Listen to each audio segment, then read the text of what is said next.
Alive. It's alive. It's alive. It's alive. It's alive.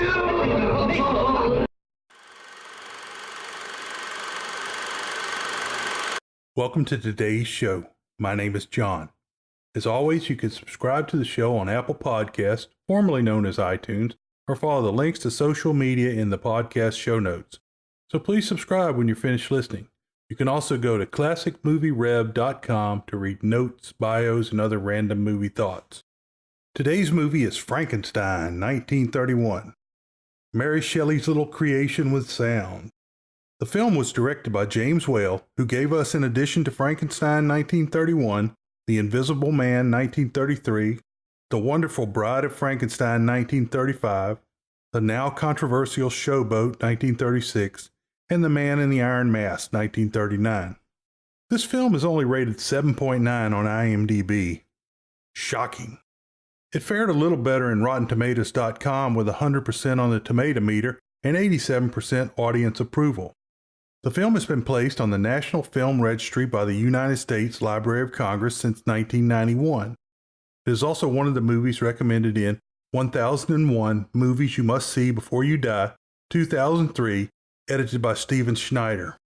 In 1998, the American Film Institute included this film on a list of the top 100 greatest American movies. AFI also rated the line, it's alive, as 49 of the top 100 quotes. New York Times film critic Mordaunt Hall said on December 5, 1931 that, quote, James Whale has wrought a stirring grand Guignol type of picture, one that arouses so much excitement at the Mayfair yesterday that many in the audience laughed to cover up their true feelings, unquote. This role was first offered to Bela Lugosi. However, he turned it down, feeling that his acting skills would not be shown through the makeup. Also, the script he was shown just had the monster being a pure killer. Lugosi's star faded, and Karloff became a bigger star. While Lugosi regretted his decision, he and Karloff became good friends. Actors. Right, and I'm a Shakespearean actor. Colin Clive played the mad scientist Henry Frankenstein. Clive was covered in The Bride of Frankenstein, 1935.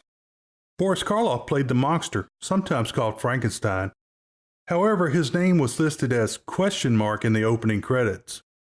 Karloff was covered way back in Episode 7, Bride of Frankenstein, 1935. The awesome Edward Van Sloan played mentor to Henry, Dr. Waldman. Von Sloan was covered in Episode 47, The Mummy, 1932. Dwight Fry played the dim-witted Fritz. Fry was covered in Episode 7, Bride of Frankenstein, 1935. Mae Clark played Henry's fiancée, Elizabeth. Clark was born in Pennsylvania in 1910. Clark grew up in Atlantic City, New Jersey, where her father was an organist in a movie theater. By the age of 13, she was dancing in theater and nightclubs. In 1924, she was working in a cabaret act as one of Mae Dawson's dancing girls, when she was hired by Earl Lindsay to work in plays at the Strand Theater and work as a burlesque artist at the Strand's Roof nightclub, which was just above the theater. While in this arrangement, she befriended Ruby Stevens, who would later change her name to Barbara Stanwyck. 2 years later, Mae began appearing in regular theater. Her first film role was in Nix on Dames, 1929. She played two memorable prostitutes in The Front Page, 1931, and Waterloo Bridge, 1931. That same year, a film was released where she took a grapefruit to the face from her friend and fellow actor James Cagney in Public Enemy, 1931. Also that year, she had a role in a little gothic number, Frankenstein, 1931. She was in two more films with Cagney, Lady Killer, 1933, and Great Guy, 1936.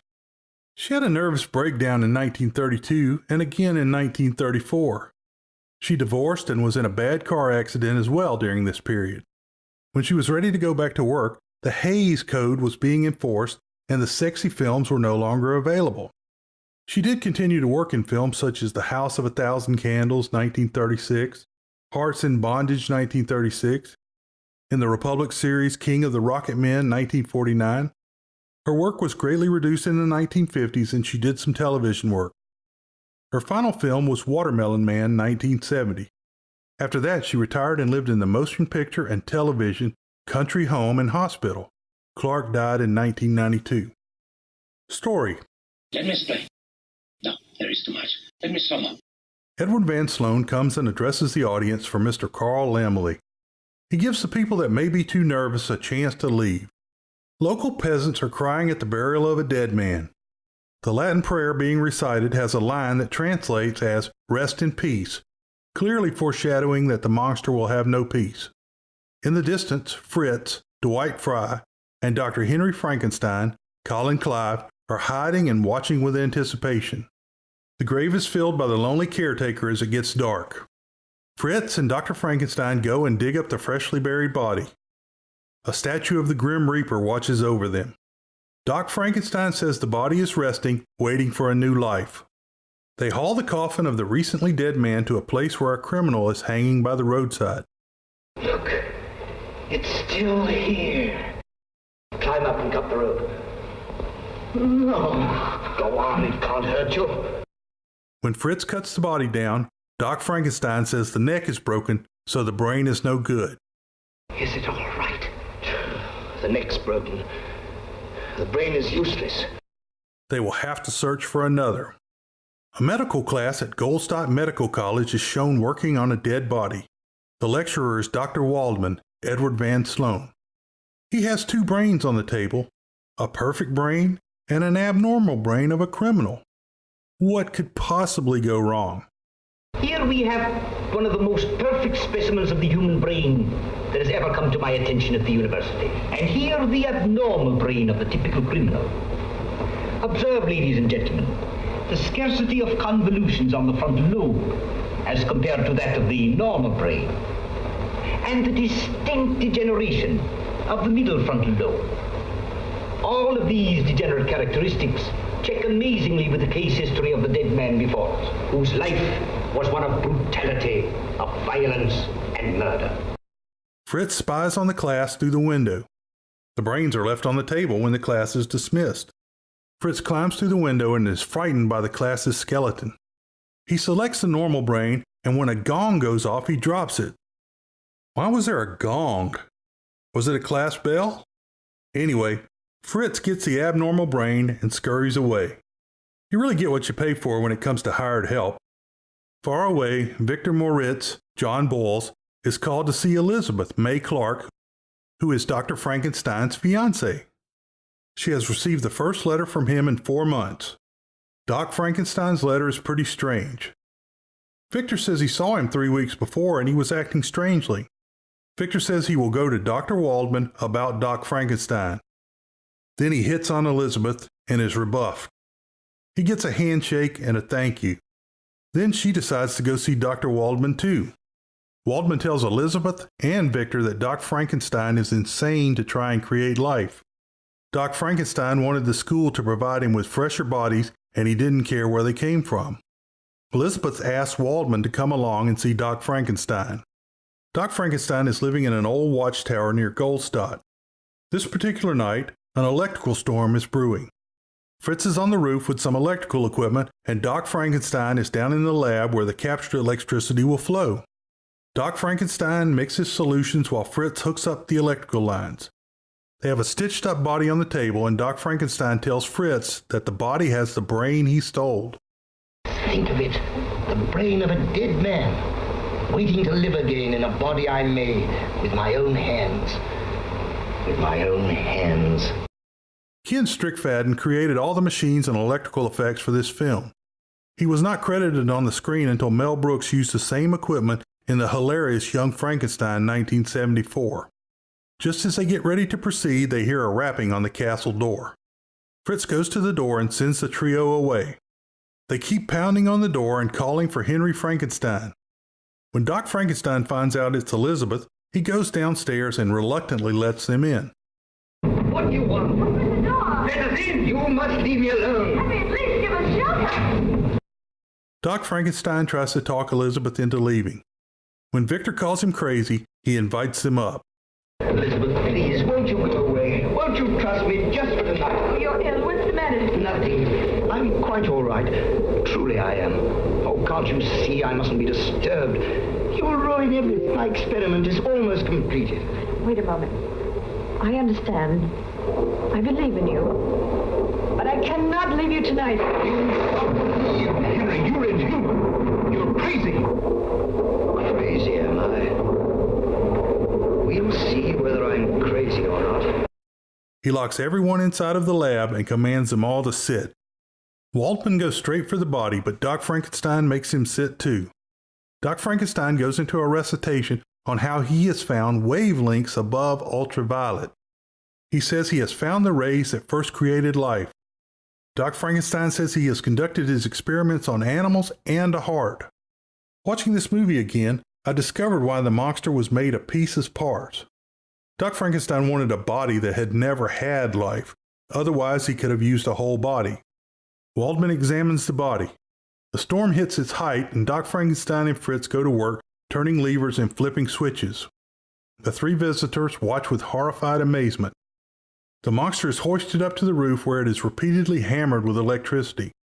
Victor and Elizabeth are getting a little handsy. When the monster is brought down, the hand is moving, and Doc Frankenstein goes into his "It's alive" dance. It's moving. It's alive. It's moving. It's alive. Oh, it's alive. It's alive. It's alive. It's alive. During the scene, Doc Frankenstein also said, "Now I know what it's like to be God." On re-release in the late 1930s, censors said this was blasphemy and it was covered with a thunderclap. In the name of God, now I know what it feels like to be God. Eventually, the line was reinserted. Victor and Elizabeth go to see Dr. Frankenstein's father, Baron Frankenstein, Frederick Carr. They put a brave face on Doc Frankenstein's work.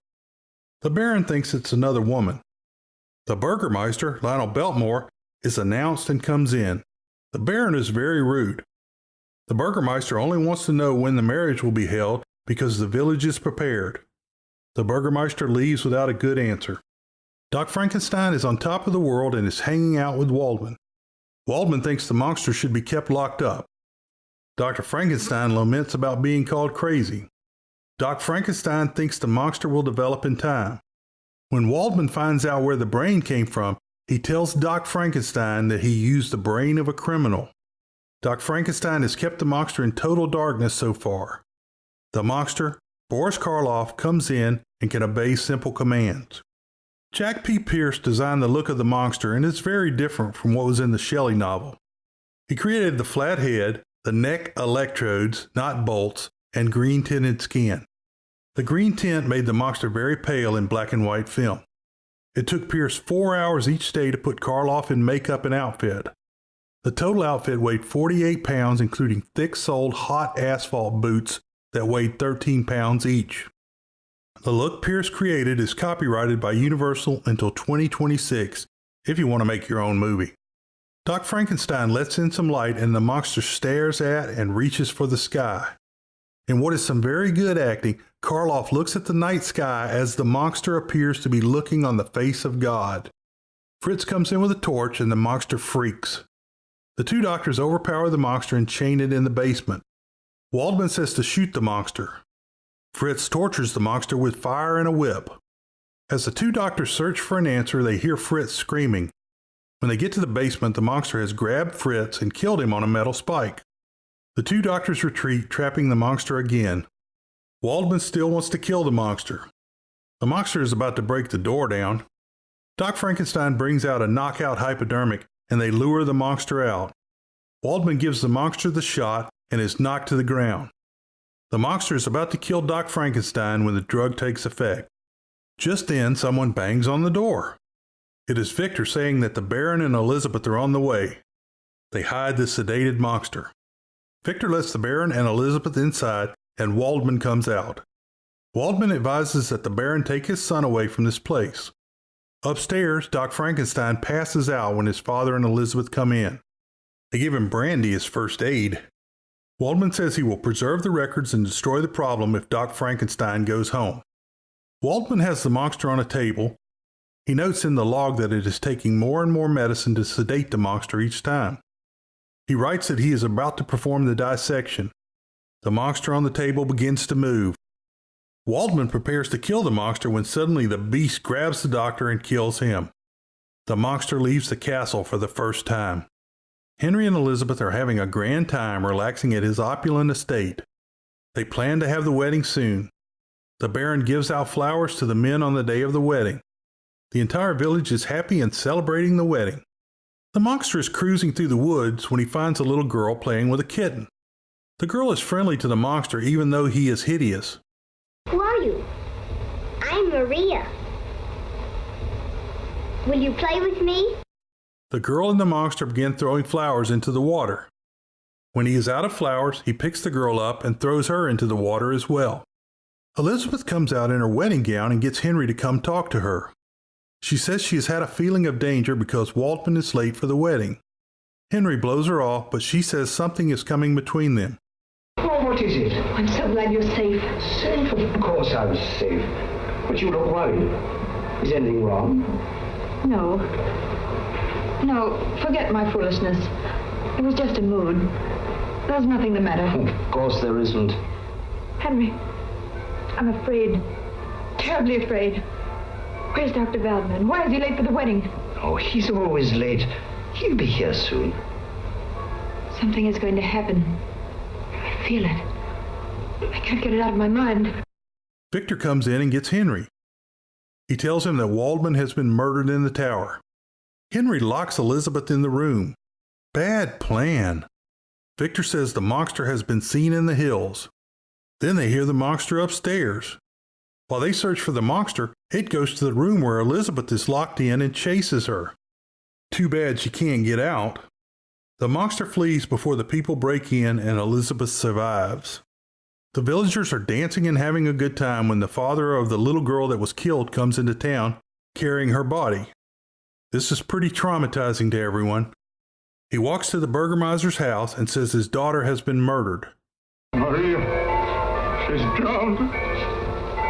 My poor man, why'd you bring her here to me? But she's been murdered.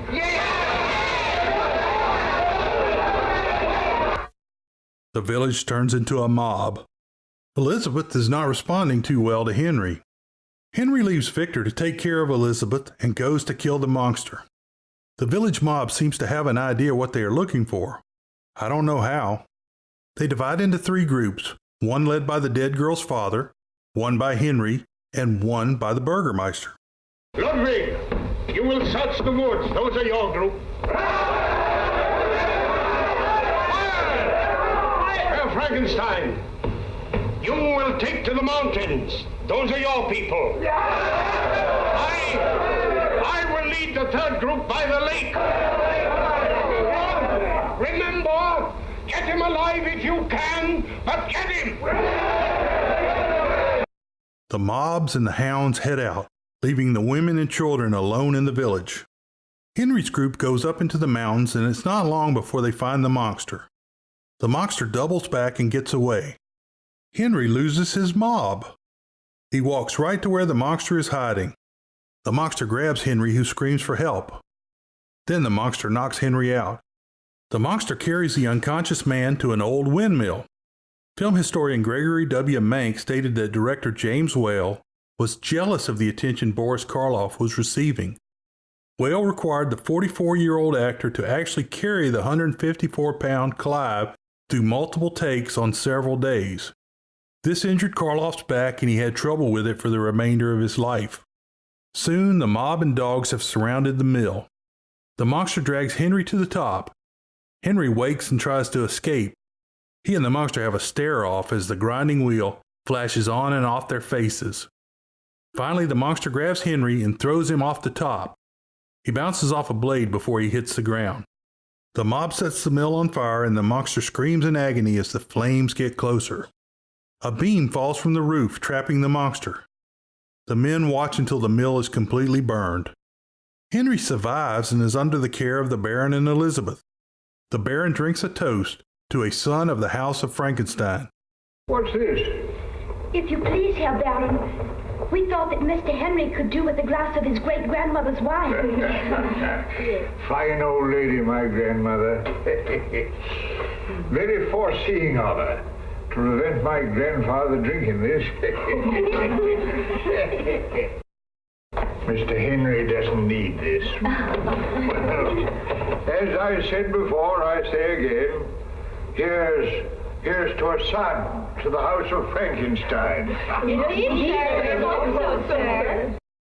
Notes. At 44 years old, Boris Karloff was not considered a star before this movie. In fact, he was not invited to the film's premiere. An all-around great guy, Karloff always referred to the monster as the dear old boy. World-famous short summary, couple has another come between their love. Hope you enjoyed today's show. I really appreciate you spending the time listening. You can find connections to social media and email on the site at classicmovierev.com. There are links in the podcast show notes as well. Remember, the show is completely free and independent. All that I ask is that you jump over to Apple Podcasts and give me a review. It really helps the show get found. Beware the Moors.